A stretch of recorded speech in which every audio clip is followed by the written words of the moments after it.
청와대 앞에서 의원총회를 열고 문재인 대통령의 조국 법무부 장관 임명을 규탄하며 임명 철회를 촉구했습니다. 오신환 원내대표는 의원총회에서 도대체 왜 대통령은 조국 피의자 장관 임명을 강행했는지 납득이 가지 않는 이유만 들고 있다며 가족들 모두가 검찰 수사를 받는 전대미문의 법무장관을 임명하는 일로 대한민국의 공정과 정의의 가치가 땅에 떨어지고 말았다고 주장했습니다. 유승민 의원은 문 대통령이 범죄 피의자 법무장관을 임명해 경제를 망치고 외교 안보를 망친 데 이어 대한민국 국민의 정신세계를 망쳐놓고 있다며 장관 임명 철회를 촉구했습니다. 조성욱 공정거래위원장은 취임사에서 관계기관과 협력해 대기업의 일감 몰아주기에 엄정하게 대응하겠다고 밝혔습니다. 조 위원장은 오늘 취임식에서 일감 몰아주기나 부당한 내부 거래는 중소기업의 성장 기회를 앗아갈 뿐 아니라 총수 일가의 이익을 위해 자원을 비효율적으로 사용해 대기업에게도 손해가 된다며 이같이 밝혔습니다. 그러면서 기업의 규모와 관계없이 위법 행위에 대해 엄정하게 법을 집행하겠다고 말했습니다. 끝으로 날씨입니다. 오늘은 전국 대부분 지역에 비가 내리겠고 남부지방은 낮 기온이 33도까지 오르는 등 늦더위가 이어지겠습니다. 내일까지 예상 강수량은 서울과 경기, 강원 영서, 서해 5도에 5에서 최고 200mm 이상, 강원 영동과 충청도, 경북 북부 내륙에 30에서 100mm, 전라도와 경상도, 울릉도와 제주도에 5에서 40mm가량입니다. 지금까지 아나운서 김소리였습니다. KBS 제1라디오 6시 뉴스를 마칩니다. 6시 5분입니다. KBS.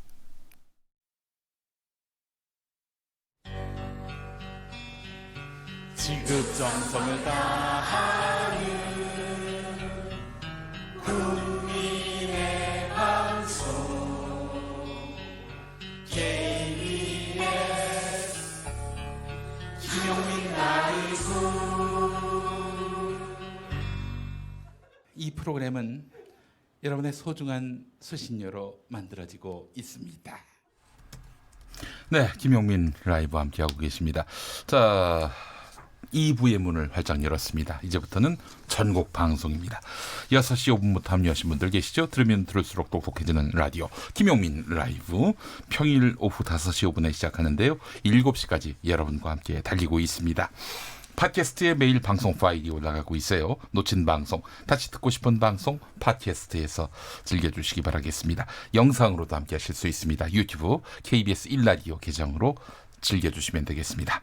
미세 뉴스 보세 김수민 오창석 평론가와 함께 2부도 이어가겠습니다. 1부 마무리하면서 6시 첫 뉴스를 맞춰라 이렇게 해서 김수민 오창석 두 평론가가 예측을 했습니다. 자, 첫 뉴스는 조국 법무부 장관 자신과 관련한 수사 보고 받지도 않고 지휘하지도 않겠다. 이 후보자일 때 약속했던 거 아니겠습니까? 이 약속을 재확인하는 그런 발언을 했어요. 이걸 첫 뉴스로 다뤘습니다. 김수민 평론가, 한국도로공사 요금 수납 노동자들 점거 농성 소식을 첫 뉴스로 다룰 것이다. 틀렸습니다. 예. 아니 뭐 제가 봤을 때는 이 뉴스가 탑 뉴스로 나올 것이다라고 예측한 게 아닌 것 같아요. 예측했습니다. 예측했어요? 네. 이런 뉴스가 나올 것이다? 네. 예. 알겠습니다. 이런 노동자 관련한 소식도 첫 뉴스로 나오면 참 좋겠다 하는 생각은 해봤습니다. 아하, 네. 예. 알겠습니다. 자, 그리고 오창석 평론가. 조국 장관! 그러나 원포인트 인사. 계속 헛물을 켜고 있습니다. 네. 우리 오창석 평론가. 오늘 비도 오는데 이런 말이 생각납니다. 예. 빗사이로 막 가다. 맞을 듯 안 맞을 듯 예. 빗사이로 오창석 평론가께서 질주하고 계십니다. 오창석 한 방울도 안 평론가님. 맞고. 오창석 평론가님. 네. 부탁입니다. 네. 한 번은 좀 맞춰주세요. 이렇게 깔끔하게 네. 인생을 살아가기도 쉽지 않습니다. 아, 그렇습니다. 네. 어떻게 다 틀릴 수가 있지? 원래 보통 다 틀리는 사람이 이게 한 달 된 것 같아요. 한 번도 맞힌 적이 없어요. 어쩌다 한 번은 맞힐 것도 같은데 말이죠. 예, 알겠습니다. 자, 그래 오늘 저 오창석 평론가 퀴즈 내주시죠. 네, 제가 퀴즈 내도록 하겠습니다. 네.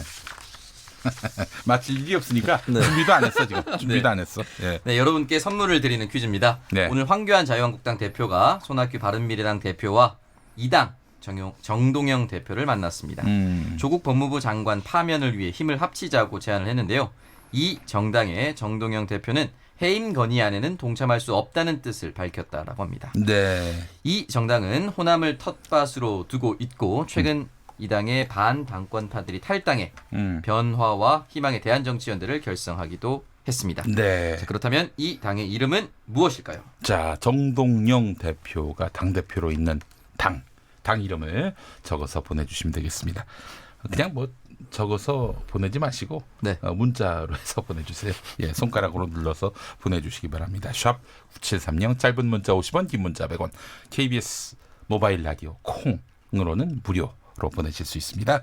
여러분의 많은 참여 바라겠습니다. 퀴즈 정답 보내주신 분들 중에서 저희가 추첨을 통해 모바일 커피 쿠폰도 선물로 보내드리겠습니다. 자, 그래요. 여러분들의 많은 응모 기다립니다. 자, 0545번 쓰시는 분 오늘 처음으로 커피 쿠폰 받았네요. 커피 한 잔에 내 영혼을 팔려고 합니다. 김용민 짱 오창석 김수민으로부터 김용민은 내가 지킨다. 아이고 이분은 뭐 퀴즈 문제 정답을 보내지 않으셨는데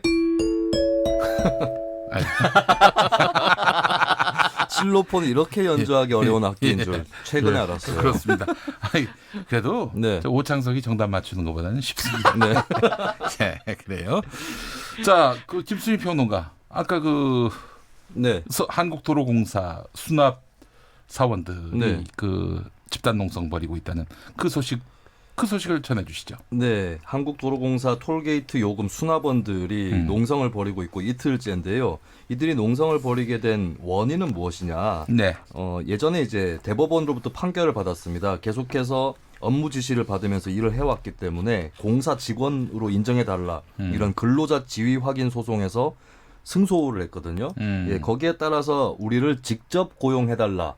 라고 이강래 사장에게 요구를 하는 것인데 현재 사장과의 면담이 전혀 이루어지고 있지 않고 지금 공권력도 출동을 해서 한 400여 명 정도가 농성을 벌이고 있습니다. 네네. 오늘만 해도 농성자 9명 정도가 연행이 됐고요. 또 한 20명 정도 노동자들이 응급차를 통해서 부상을 입고 실려 나가기도 했습니다. 아니 그 얼마 전에 소송에서 이기지 않았어요? 네, 그렇습니다. 근데 이제 직접 고용을 하기는 하겠으나 예. 이 수납원들은 따로 자회사로 만들어서 그쪽으로 고용을 했기 때문에 수납원으로 일하고 싶으면 자회사로 가라. 네. 하지만 직접 고용을 하겠다면은 그렇게 그런 조치를 받겠다면 그러니까 수납원이 아닌 다른 업무로 가라라고 예. 하는 것이 현재 도공의 방침입니다. 네. 네. 그래서 현재 이 노동자들은 예전에 일하던 그대로 요금 수납원으로 일을 하겠다. 그렇게 직접 고용되겠다라고 네. 요구를 하고 있는 것이죠. 예, 알겠습니다. 아니 그래서 지금 극한의 그 대립이 이어지고 있고 이게 이제 지난 여름부터 농성이 이어진 거 아니겠어요? 왜 대화에 나서지 않는 것인지 네. 이렇게 묻는 분들도 있을 것이고요. 대화에 나서고 있는데 워낙 노조가 강경하다. 그래서 대화의 한계를 느끼고 있다. 이렇게 또 말하는 사람도 있는 것 같고요. 네, 예. 그렇습니다. 근데 현재 이렇게 계속 갈 수는 없기 때문에 네네. 또 다른 방책이라든지 절충안이 마련되는 것이 필요해 보이고요. 어쨌든 대화는 다시 이어가는 것이 바람직해 보입니다. 네, 알겠습니다. 자, 다음 소식은 뭐죠? 네, 오늘 국무회의가 있었습니다. 네. 법무부 장관, 조국 장관이 처음으로 국무위원 자격으로 네. 국무회의에 참석을 했고요.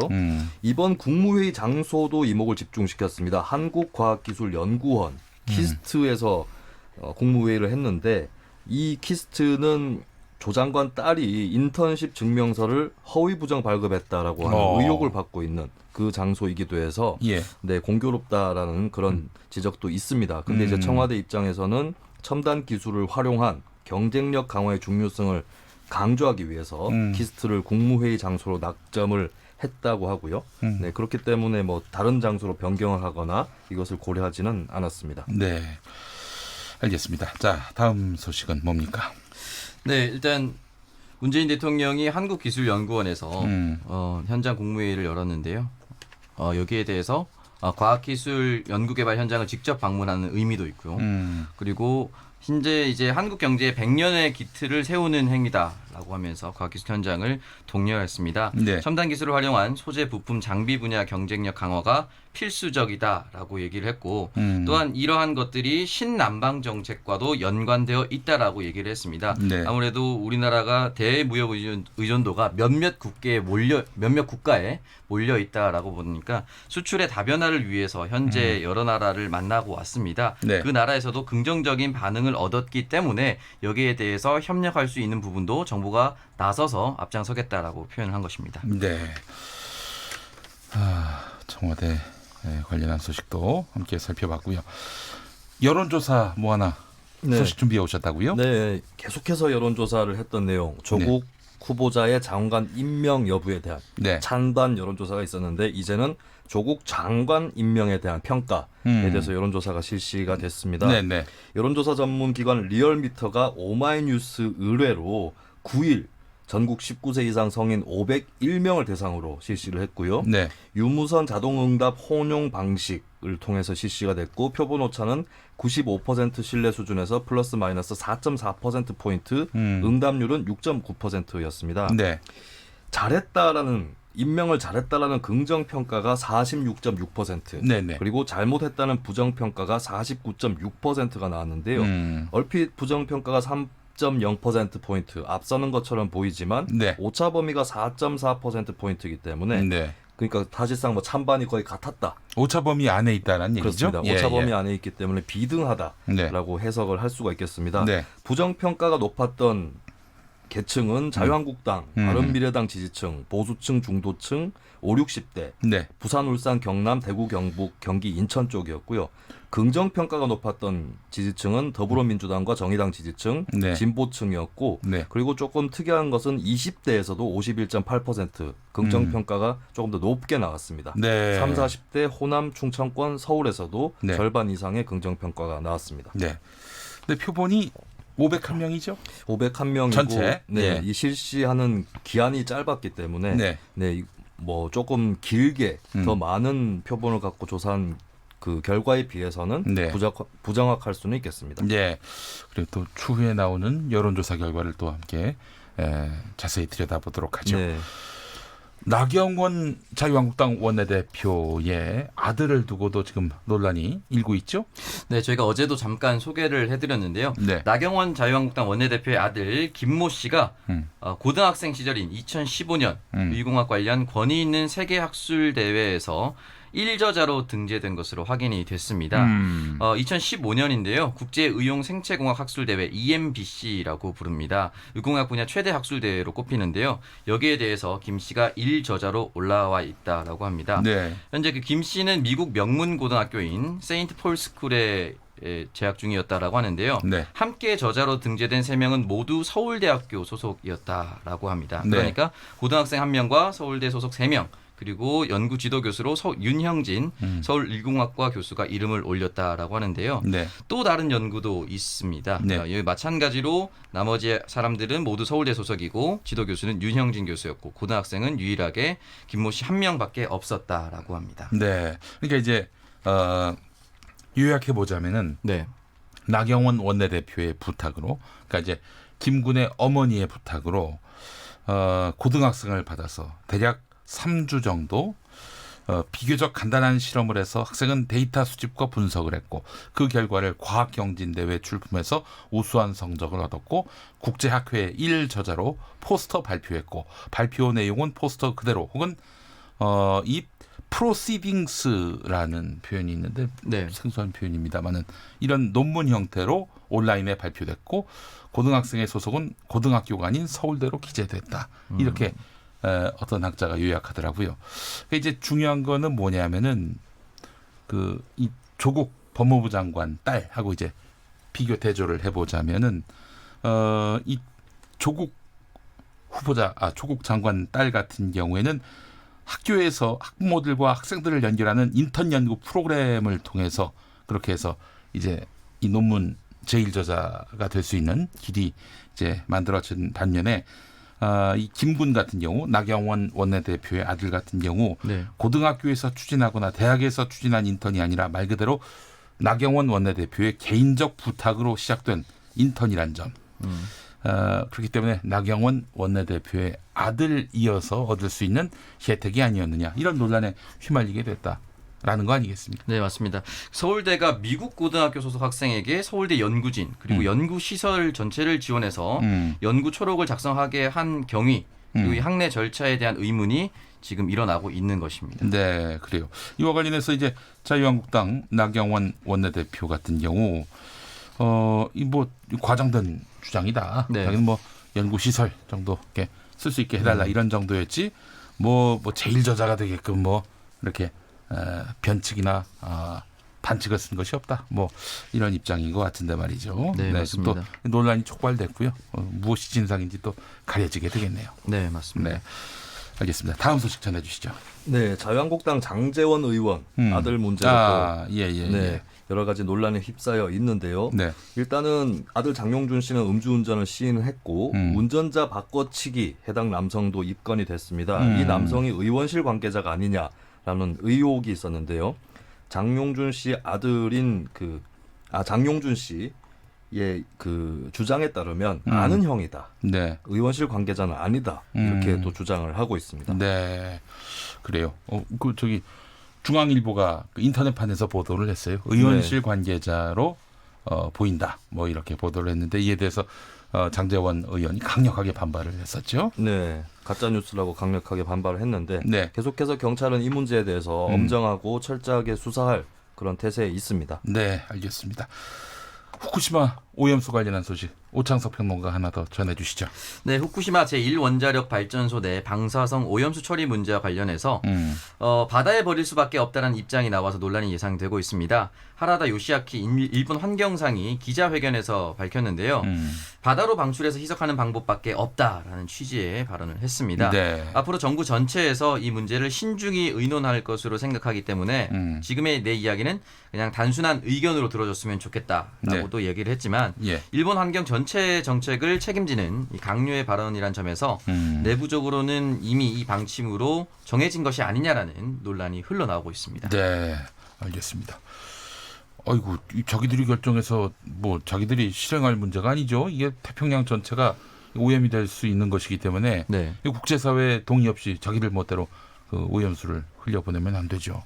예. 네, 맞습니다. 주변 국가와 좀 상의를 할 필요도 있어 보이고 국제 단체가 나서서 사실은 인접 국가뿐만이 아니라 네. 결국 같은 지구를 쓰고 있는 지구인으로서 국제 단체가 좀 나서서 네. 국제적 검증과 절차를 거치는 것이 옳아 보입니다. 예. 그 국제사회 논의를 할 필요성이 있는 정도가 아니에요. 논의를 해야 돼요. 반드시 해야 되죠. 예, 논의를 해야 된다고 정정해 주세요. 네, 논의를 해야 합니다. 네, 알겠습니다. 훌륭합니다. 네. 알겠습니다. 자, 민의 한수, 석의 한수로 마무리합니다. 네, 북한 발사체에 대해서 한 말씀 드리겠습니다. 네. 발사체 10개 채웠다고 협상 쿠폰이 나오는가? 알겠습니다. 민의 한수였습니다. 석의 한수. 네, 의혹만으로 사퇴를 하라는 야당의 공격들이 많았습니다. 네. 의혹은 해명하면 된다라고 네. 말씀드리고 싶습니다. 알겠습니다. 석의 한수였습니다.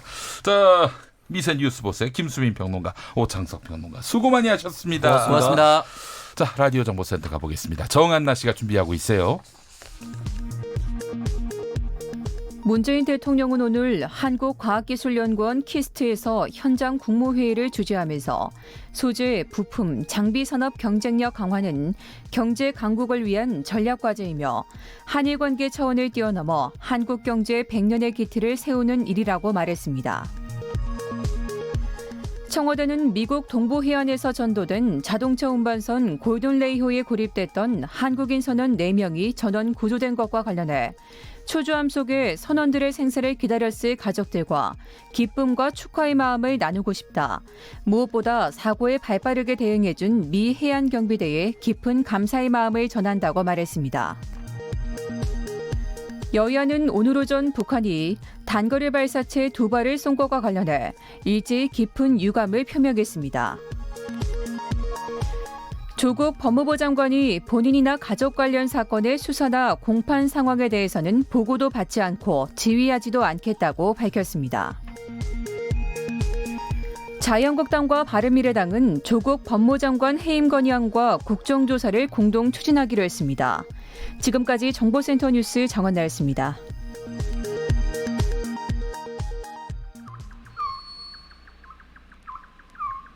김용민 라이브 오디오 파노라마. 후보자 자신 주의를 한번 돌아보십시오. 과연 법무장관에 오를 자격이 있는 사람인지, 그래서 도대체 뭘 하시겠는지.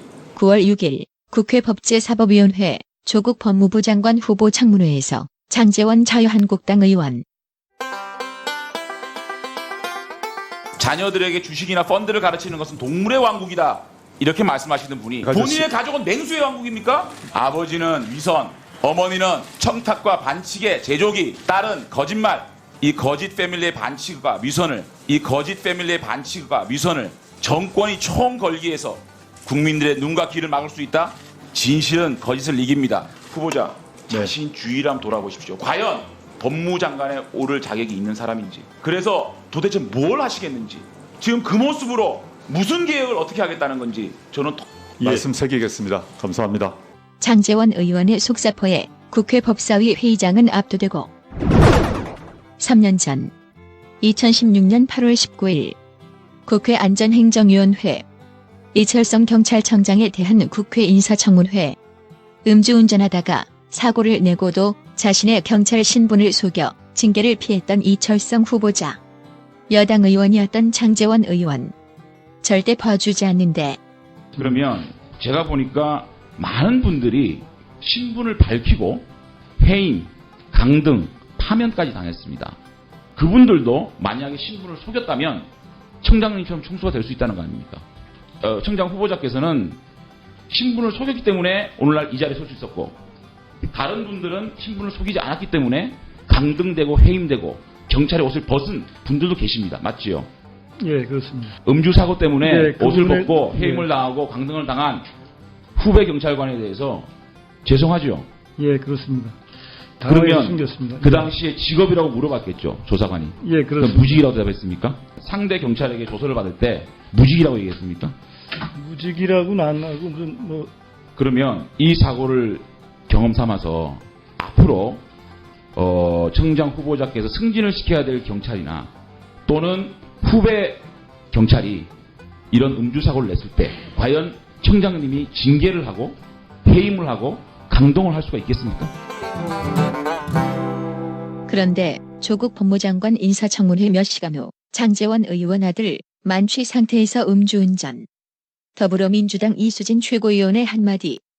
아버지가 국회의원이라며 금품으로 사고를 무마하려 한 행동으로 너무나도 큰 범죄 행위를 저질렀습니다. 수사당국은 지적되는 모든 정황과 비위에 대해 철저하게 수사해 진실을 밝혀야 할 것입니다. 그런데 의혹이 여기서 그치지 않은 상태. KBS 뉴스. 자유한국당 장제원 의원 아들의 음주운전 사고와 관련해 경찰의 석연치 않은 초동 조치도 계속 도마 위에 오르고 있습니다. 경찰이 현장에서 술에 취한 장 씨 일행과 만난 지 30분, 갑자기 30대 남성 B씨가 나타나 자신이 운전했다고 말했다는 게 경찰 얘기입니다. 경찰은 세 사람 모두 음주 측정을 했지만 B씨만 경찰서로 데려가 조사를 했습니다. 현장에선 자기가 운전을 하지 않았다던 장 씨는 그 뒤 어머니, 변호사 등과 함께 경찰서에 나타나 음주운전 혐의를 인정했습니다. 운전자 바꿔치기가 의심되는 대목입니다. 장제원 의원, 아들의 만취 음주운전 몇 시간 전 자신의 가족이 조국 장관 가족과 비교된 것에 대해 격분한 나머지 상대 의원의 같은 법사위원회 집안이 뭘 하는가까지 들고 나와가지고 참 어이없는 저런 행태에 대해서 저런 저열함. 그 소리가 들려온다. 나의 온몸에서 들려온다. 절대 듣고 싶지 않은 소리, 절대 들어서는 안 될 소리. 너의 입에서 곧 쏟아지려 하는 그 소리. 그 입술을 막아본다. 말하지 마, 하지 마. 네 말을 막고 귀를 막아봐도 예감도 직감도 닿는 이 소리.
입에서 내가 아는 말이 나올까 입도 못 대고 가슴 말이 말 안에 둘 다 아는데 어찌하리 너의 입에서 내가 아는 말이 내가 무식함보다 아는데 oh no 나에게 도시를 널 어떻게 했니 그 입술을 막으면 못 이긴 척 쳐줄래 끝까지 널 잡으면 다시 날 안아줄래 그 입술을 막아본다 말하지마 하지마 네 말을 막고 귀를 막아봐도 예감도 직감도 다는 네 그 소리 알면서도 빌어본다 떠나지마 가지마 듣고야만은 헤어지잔 소리 입술을 막아도 이별이 또 온다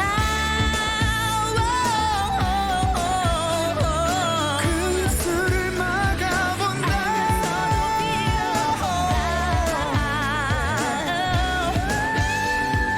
그 입술을 막아본다 그 입술을 막아본다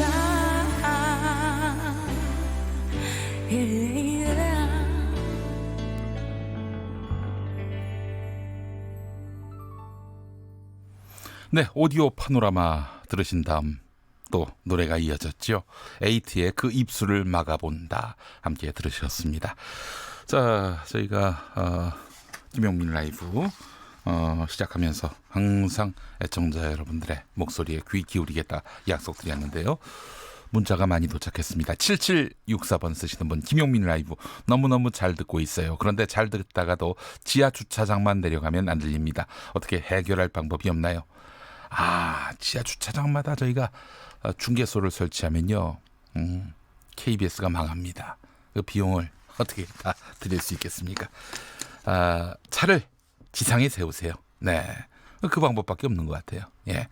자, K75465513 이 계정 쓰시는 분, KBS 콩으로 듣고 있는데요. 갤럭시 노트 10 이걸로 바꾼 후에 화면이 꺼지면 콩이 지 맘대로 들렸다 안 들렸다 하네요. 힘있는 김용민 님이 어플 좀 손봐주세요. 네, 어플 어떻게 해드려야 될까요?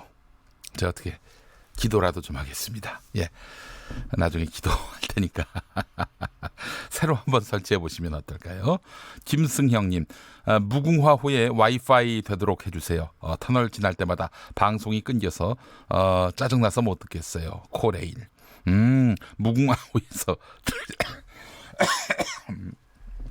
무궁화호에서 들으신 모양이군요. 콩으로 들으시기 때문에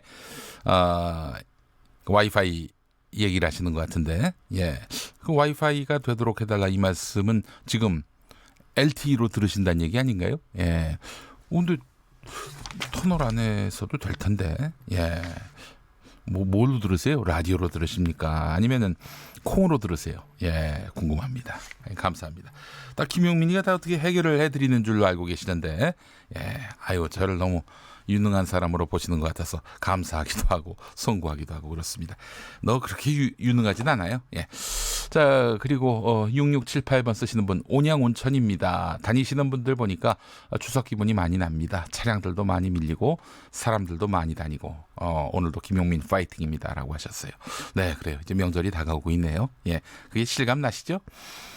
자, 아까 퀴즈 문제 저희가 드렸습니다. 정동영 대표가 지금 몸담고 있는 당 이름 보내달라는 문제였습니다. 휴대전화 뒷번호 7178번 쓰시는 분, 평화민주당. 틀렸습니다. 민주평화당인데, 평화민주당은 예전에 김대중 대통령이 87년에 창당한 당이죠. 이게 서로 바꿔서 보내셨어요. 평화민주당은 아니고. 예. 자, 9381번 쓰시는 분, 민주평화당. 당 이름같이 행동했으면 좋겠습니다 라고 말씀하셨습니다. 정답 맞히셨고, 자, 그리고 1718번 쓰시는 분, 민주통화당. 민주통화당. 예. 민주통화당.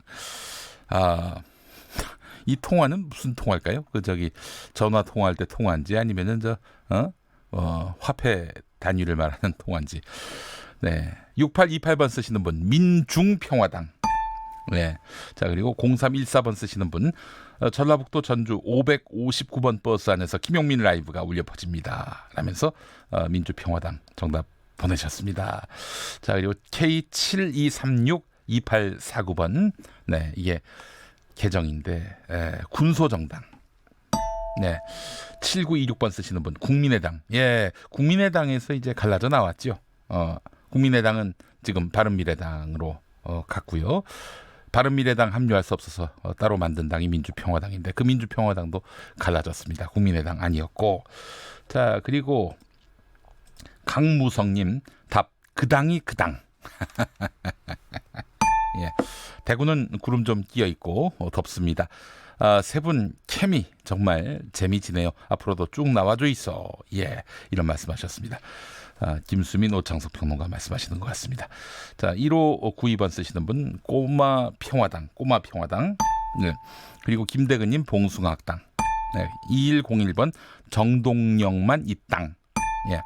자, 그리고 5712번 민주평화당. 네, 정답 맞히셨어요. 시사와 뉴스 이슈를 이렇게 재미있게 하니 다른 곳으로 주파수를 돌릴 수가 없네요. 이 방송 독과점 아닌가요? 라고 하셨습니다. 저희가 청취율에서 그런 독과점을 느끼고 싶습니다. 여러분, 청취율 조사 이제 또 한 달 남았어요. 여러분들 또 밀어주실 때가 왔습니다. 예. 2182번 쓰시는 분 민주평화당. 네, 정답 맞히셨습니다. 일산 몹시 억수로 비가 쏟아집니다. 톨게이트 요원들 힘내세요. 저도 건설회사 아파트 입주 때마다 고객센터가 있는데 같은 건설사 고객센터에 7년 동안 근무하지만 퇴직금도 없고 일당 급여를 받고 있습니다.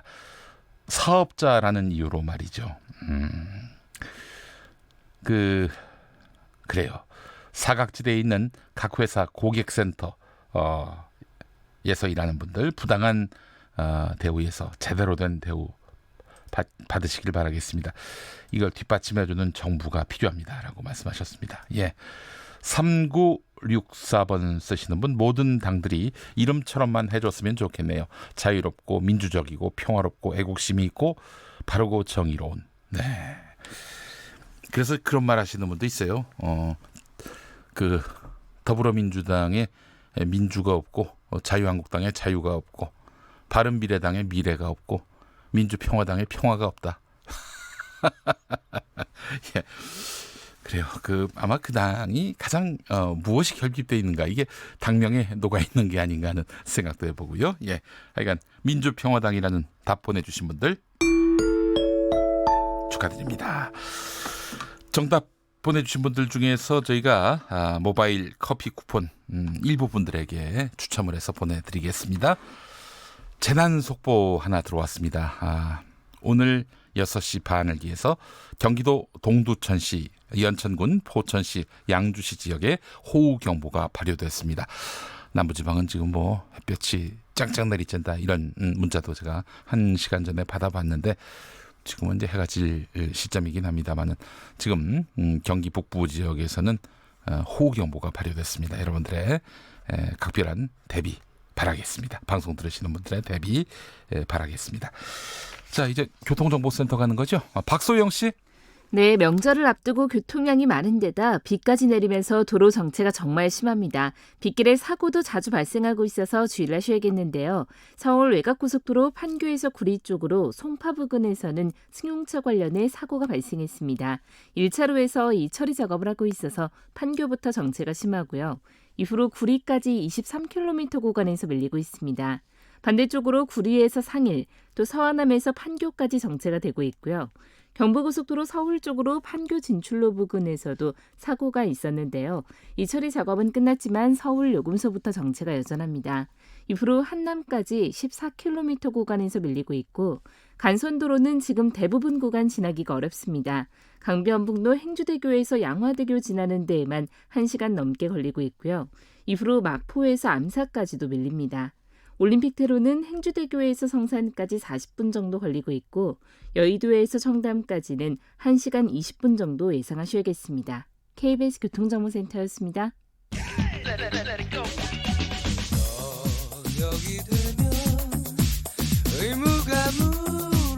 김용민 라이브를 듣고 계시죠? 처음에 만난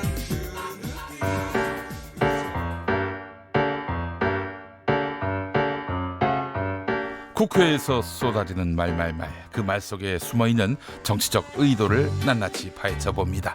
정치의 속내.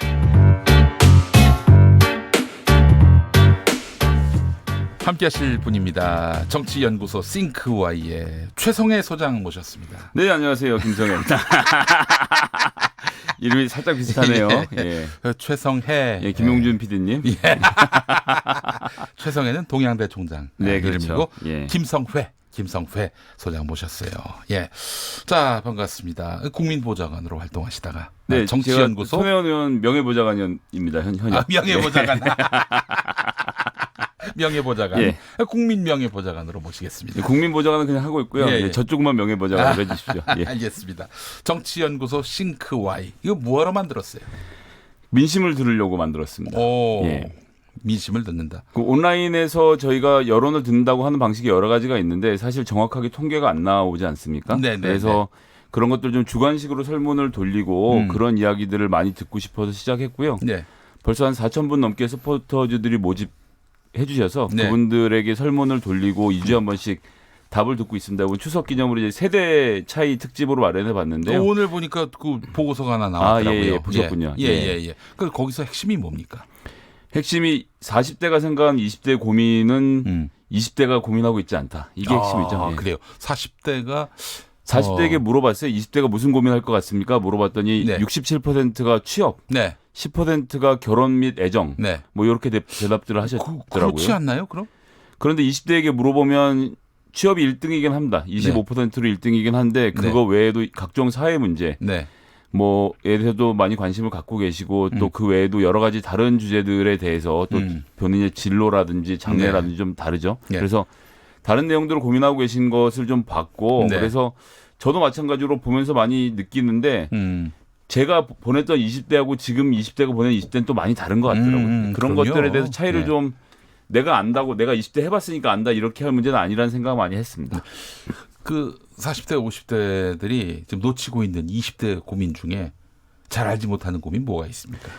그중에 저에게 가장 충격적이었던 거는 20대, 30대의 고민에 연애가 없더라고요. 연애가 없어요? 예, 연애 결혼이 명수로 2-3명 수준일 정도로 굉장히 적고. 그게 무슨 얘기일까요? 우리 김용민 PD님도 20대 때는 사실 머릿속 한가득 연애를 어떻게 할까 이런 고민이 많지 않았습니까? 저는 그런 고민 안 했습니다. 다 줄 서가지고 번호표를 나눠줄 지경이었습니다. 예. 제가 듣던 얘기랑 많이 다른데. 좀 밖에서는 다들 비웃는 분위기여서. 예. 저도 그랬는데 예. 요즘 청년들에게는 그만큼 연애나 결혼은 사치라는 거죠. 이제 그런 문제에 대한 고민이 별로 없고, 네. 예, 오히려 그 진로에 대한 문제 또 이제 현안으로 나와 있는 정치적 문제에 대해서 많이 관심들 가지시는 걸 봐서 좀 차이가 있었습니다. 그게 자기 앞날에 대한 그 안정적인 생활을 우선 이제 만들어야 되는데 뭐 취업도 그럴 것이고 그러니까 이제 40대가 돼서 생각하면 안정적인 미래를 살기 위해서 취업을 고민해라라고 하지만 20대에겐 20대가 현장에서 부딪히는 여러 다른 고민들이 있었던 거죠. 알겠습니다. 그런 그 싱크와이 그 정치연구소에서 이런 것들을 다 20대들의 마음 또 세대 간의 어떤 인식의 격차를 좁힘으로써 공화국으로 나가기 위해서 애를 쓰고 있구나 이렇게 봐도 되는 겁니까? 네, 그렇습니다. 알겠습니다. 공화국. 예. 자, 그래요. 이 시간은 이제 아주 재미있는 이야기 정치의 속내를 짚어보는 그 타이틀 자체가 정치의 속내인데 네네. 정치인들의 언어를 분석하고 그 말 속에 숨은 마음 상태, 심리 상태를 읽어보고 또 정치 컨설팅까지 해주는 그런 시간입니다. 아주 유익한 시간이 될 텐데 오늘 그 조국 장관 임명 후 말에 대해서 살펴보려고 한다 이런 말씀하셨어요. 일단 그 축구를 보시면 축구를 모르는 사람들이 축구를 보면 몇 대 몇이냐만 보잖아요. 네, 그렇죠. 그런데 조금 더 보게 되면 이제 포메이션을 보게 되고 조금 더 보게 되면 감독이 어떤 선수를 기용했는지를 보게 되고 나중에는 이제 교체 선수로 누가 들어가는 걸 보고 작전을 가늠해 보지 않습니까? 네네네. 정치는 말로 하는 스포츠인데 이 말을 대중들에게 하는 말이 있고 그 안에 선수들에게 전달하는 말이 또 따로 그렇습니다. 있습니다. 그 안에 들어있는 이야기들을 저희가 끄집어내서 그냥 몇 골 대 몇 골인지로 관람하셨던 스포츠 경기를 조금 더 재미있게 보실 수 있는 방법들을 알려드리려고 합니다. A한테 얘기를 한 건데 실은 B한테 얘기하는 거예요. 그렇죠. 그런 이제 레토릭들이 많이 있다 이런 말씀입니다. 자, 첫 번째 만나볼 인물은 누굽니까? 첫 번째는 홍준표 전 자유한국당 대표. 이제 국민 탄핵하자. 네. 100만 모여 문재인 아웃 외치자. 예, 크게 네. 외치셨죠. 그래요. 예. 이런 얘기했습니다. 예, 자 100만이 모여서 문재인 아웃을 외쳐보자. 10월 3일 광화문에서 모이자. 전광훈 목사라고 한국기독교총연합회 대표회장, 이 사람도 10월 3일에 청와대로 진격하자.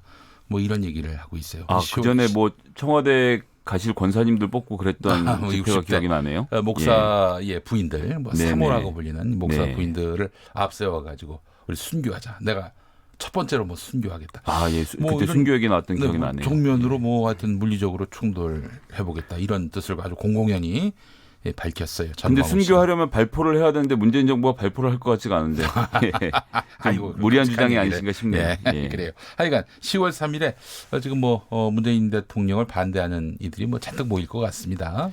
자유한국당은 이미 장외 집회를 시작을 했고 네, 전국적으로 장외 투쟁을 하고 있는데 네. 홍준표 대표는 야당은 죽었다. 야당과 함께할 것이 없다라고 말씀하시면서 네. 10월 3일을 꺼냈던 것이 저는 뭐 이 이면의 이야기들이 좀 있다고 생각합니다. 10월 3일을 꺼낸 게 이면의 이야기가 있다. 무슨 얘기입니까? 그러니까 자유한국당의 소속이고 자유한국당 그 대선 후보로까지 나갔던 분 아닙니까? 네, 그런데 네, 현재 자유한국당으로는 안 된다라는 생각을 하는 거죠. 그래서 이제 그 야당으로는 안 된다라고 얘기를 하고 네. 계속적으로 당대표를 공격을 하는데 네. 그러면서 이제 요즘 페이스북에 매일같이 글을 올리고 계시는데 네. SNS에 올라오는 글을 보니까 자기는 다음번 총선 때까지 어떠한 당직도 맡을 생각이 없다. 그러니까 내가 그런 자리를 노려서 하는 사람이라고 네. 생각하지 마라. 우리는 10월 3일 만나자 하면서 이제 여기를 보면 10월 3일 개천절 광화문 집회에 나도 태극기를 들고 나간다. 반 문재인 진영의 모든 제 정당, 사회단체가 연합하여 10월 3일 광화문 대집회는 100만 인파가 모일 것이다.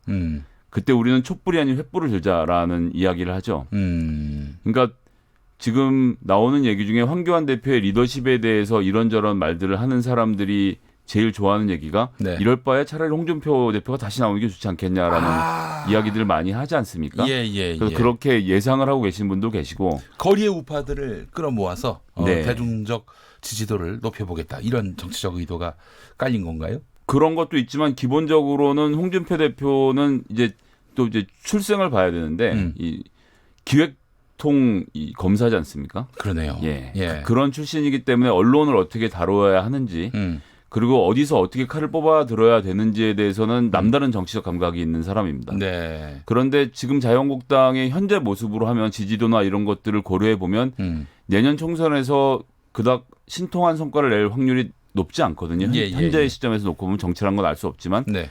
그렇다고 하면 홍준표 대표가 지금 비대위원장을 맡아서 내년 총선을 끄고 갈 이유가 없는 거죠. 네. 왜냐하면 홍준표 대표의 목표는 다음번 대선에서 그 모든 제5파를 아우르는 대선 후보가 되는 것이지 네. 자유한국당의 2020년 총선을 담당하는 당대표가 되는 목표가 아니거든요. 그 말은 내년 총선에서 자유한국당이 썩 좋은 성과를 내지 않는다는 전제로 구원투수로서 자신이 자유한국당 차기 대선에서 이제 간판이 되겠다 이런 얘기 아닙니까? 네, 그렇습니다. 그래서 야당은 망했다라는 이야기를 공개적으로 하고 있는 것이고 그래서 자유한국당의 대표가 되기보다는 뭐 이름을 제가 지어보자면 2020년 선거가 끝난 후에 어느 시점인가쯤에 보수 재건위원회 뭐 이런 걸 만들어서 위원장을 맡아서 보수 세력을 총 집결시켜서 이것을 재건하는 일을 하는 꿈을 가지고 저는 행보를 하고 있다고 생각합니다. 황교안 현 대표하고 사이가 안 좋은 것으로 아는데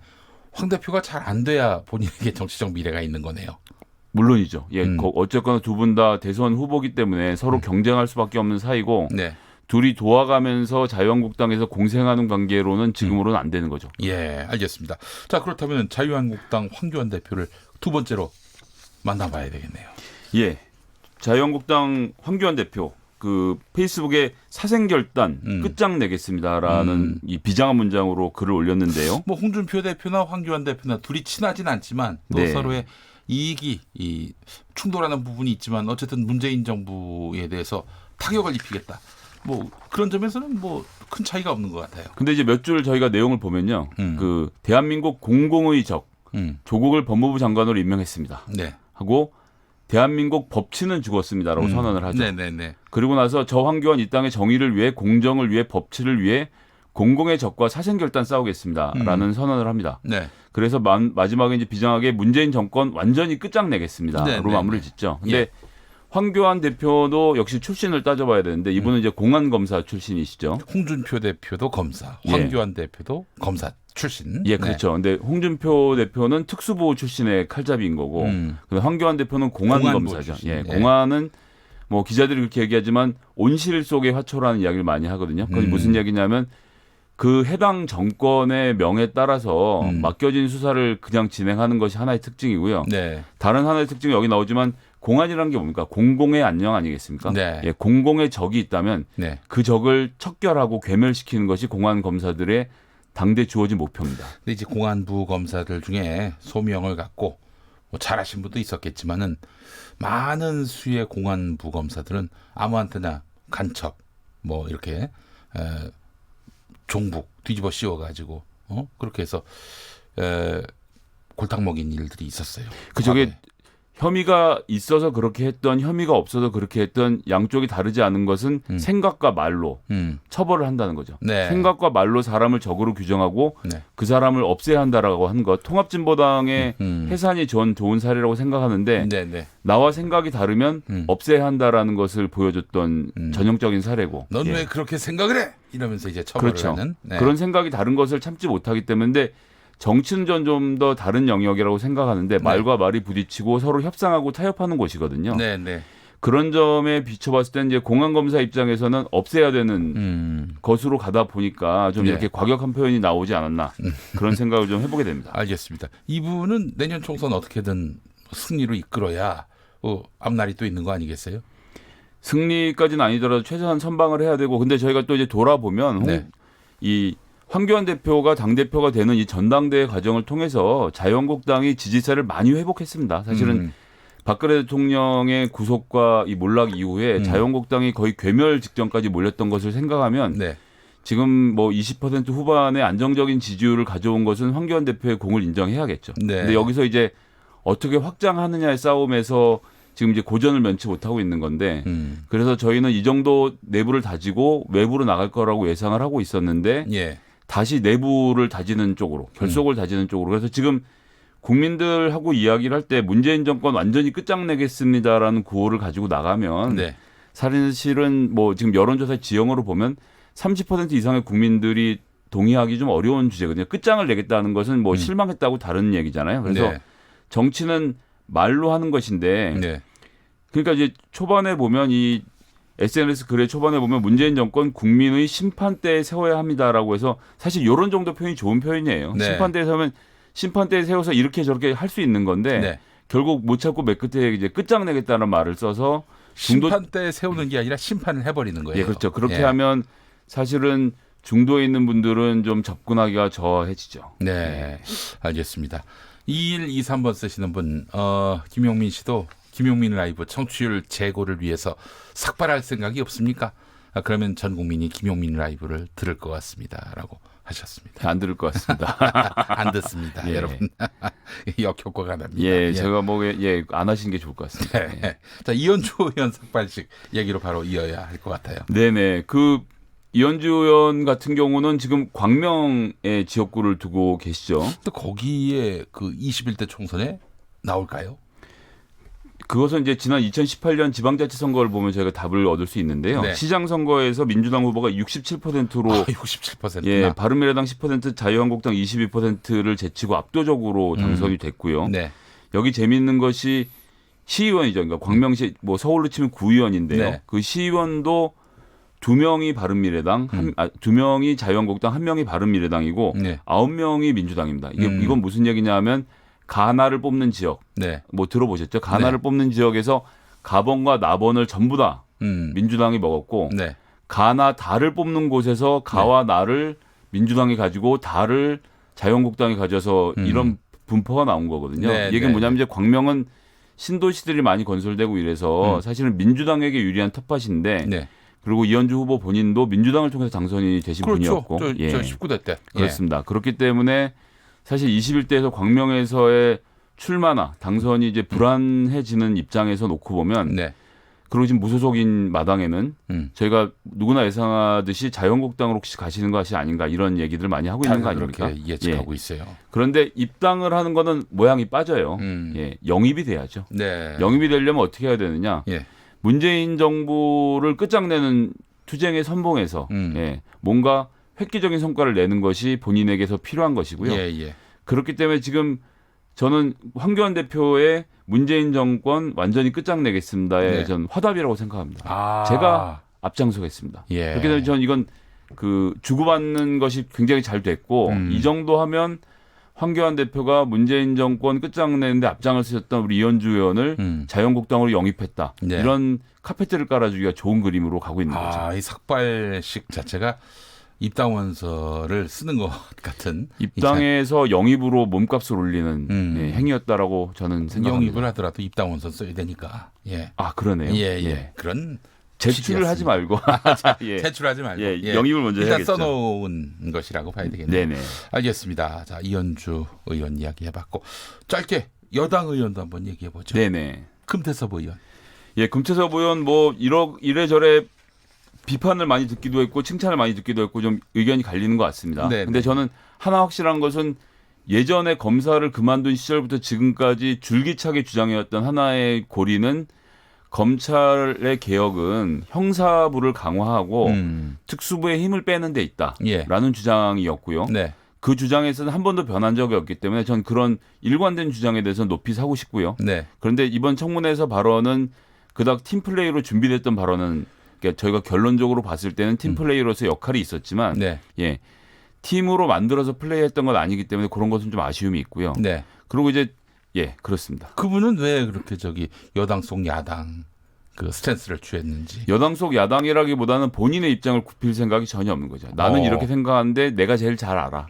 그럼 너희들이 잘 모르니까 날 따라와야지. 이런 입장에서 하신 발언이 아닌가 싶습니다. 그러니까 무슨 그래요? 뭐 조국 후보하고 이 사제지간이었기 때문에 뭐 그거를 뭐 어쩌고 저쩌고 얘기하는데 그 나이에 먹어서 지금 사제지간을 따는 건 제가 보기에는 사실 좀 무리가 있고요. 나이도 금태섭 의원이 더 많은 걸로 알고 있어요. 아, 예. 뭐 그렇기 때문에 뭐 그것을 따지는 건 좀 무리가 있다고 보고요. 그 본인의 소신 발언을 언제나 하는 스타일이라는 점에서 예, 그렇기 때문에 당을 좀 옮겨 다니신 점도 있고요. 그럼 당 지도부가 안 좋아하겠네요. 말을 듣지 않으니. 뭐 당 지도부에서 네, 그런데 또 하나로 중요한 것은 이견이 있어야 정당이 제대로 돌아가기 때문에 그런 점에서는 의미가 있는데 이것도 어디까지나 전략적으로 해야 되는 측면에서 놓고 보면 당 지도부에서 좀 아쉬움을 표현하게 되지 않을까 싶습니다. 네, 알겠습니다. 금태섭 의원을 상대로 해서 감사 문자를 안 보냈다. 조국 장관이 뭐 그런 얘기도 있었는데. 근데 그 저는 제가 생각하기에 이제 그 장관 임명 직전에 했던 거거든요. 임명되기 전날 했기 때문에 전날 되지도 않은 사람한테 했던 건 무리고 되고 나서 전화를 하는 게 순리상 맞았다. 전화 오늘 했어요. 예, 알겠습니다. 김성애 소장 수고하셨고 전 내일 5시 5분에 돌아오겠습니다. 당신이 대한민국입니다.